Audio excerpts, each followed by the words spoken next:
বেছি ভাল নহৈ অলপ বেয়া হ'বলৈ শিকক। জীৱনত সফল হ'ব পাৰিব। ভাল হওক, আনক সন্মান কৰক, দয়ালু হওক, প্ৰত্যেকজন মানুহৰ প্ৰতি ভালপোৱা ৰাখক, প্ৰত্যেক মানুহকে সহায় কৰক, প্ৰত্যেকজন মানুহৰ কাষলৈ যাওক, আনৰ উপকাৰী হ'বলৈ শিকক। আপুনি ভাল মানুহ হওক।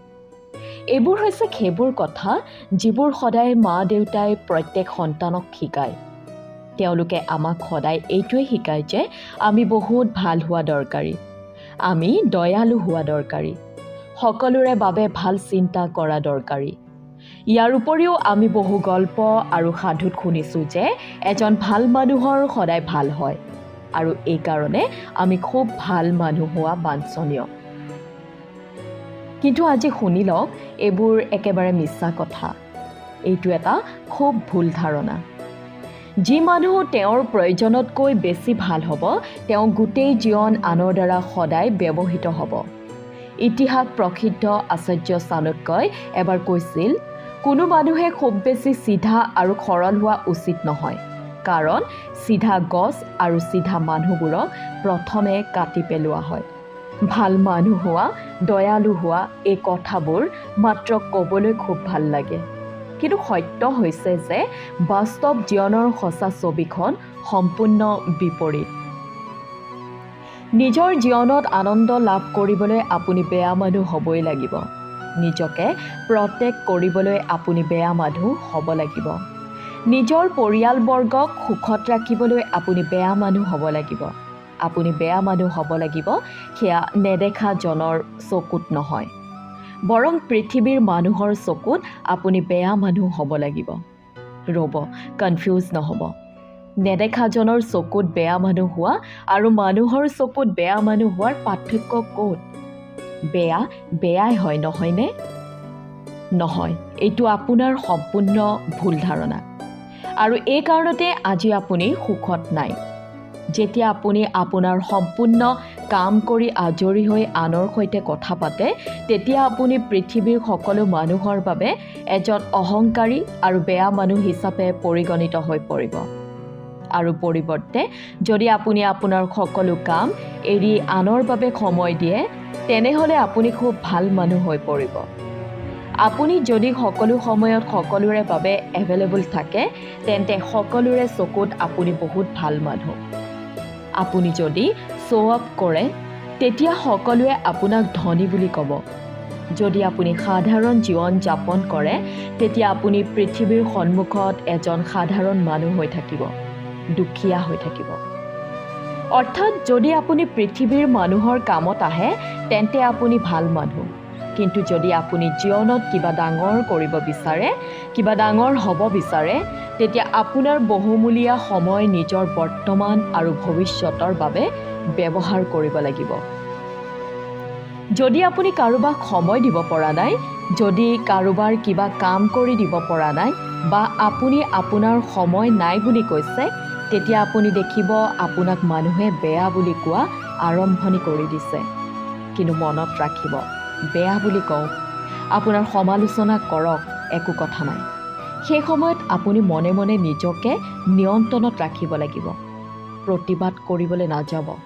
আৰু মানি লওক যে আপুনি বেয়াই হয়, একো কথা নাই। যদি আপোনাক আপোনাৰ সপোনবোৰৰ সৰল ৰেখাৰ পৰা বিচলিত কৰিব খুজিছে, তেনেহ'লে আপুনি তেওঁলোকৰ সৈতে বেয়া হৈয়ে থাকক। যদিহে আপোনাক কোনোবাই ব্যৱহাৰ কৰিব খুজিছে, তেনেহ'লে আপুনি বেয়া হৈ থাকক তেওঁৰ লগত। যদি কোনোবাই আপোনাক প্ৰতাৰণা কৰিব বিচাৰিছে, তেনেহ'লে আপুনি বেয়া হৈয়ে থাকক তেনে লোকৰ লগত।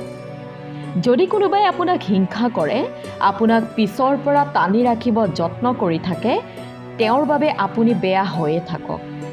য'ত আপোনাৰ পৰিয়ালৰ প্ৰশ্ন জড়িত আছে, আপোনাৰ ভৱিষ্যত জড়িত আছে, আপোনাৰ সপোনবোৰ জড়িত হৈ আছে, সেই সন্ধিক্ষণত আপুনি আনৰ সৈতে বেয়া হৈয়ে থাকক।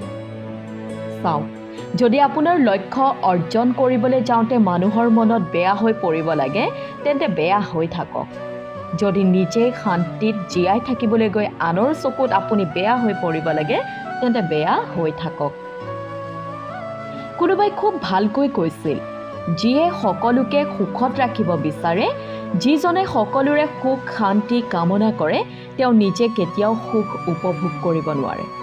সেয়েহে পৃথিৱীৰ মানুহৰ সুখৰ কথা চিন্তা কৰা বন্ধ কৰক, কিয়নো আপুনি নিজেই যদি সুখত থাকিব নোৱাৰে, নিজৰ জীৱনত সফলতা অৰ্জন কৰিবলৈ সক্ষম নহয়, এই পৃথিৱীয়ে আপোনাক লৈ হাস্যৰস আৰু মজা কৰিব।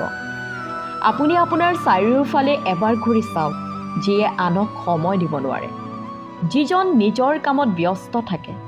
তেওঁলোকে যদি এদিন আপোনাক কিবা কাম কৰি দিয়াৰ বাবে কৈছে আৰু আপুনি কৰি দিব পৰা নাই, সেইদিনা তেওঁলোকে আপোনাক বেয়া পাব। আপুনি বেয়া মানুহ বুলি ঢোল বজাব।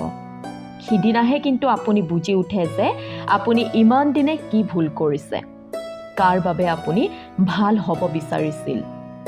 মনত ৰাখিব, যিজনে অতিৰিক্ত ভাল হোৱাৰ চেষ্টা কৰে, অৱশেষত তেওঁ কান্দিবলৈ বাধ্য হোৱা নিশ্চিত।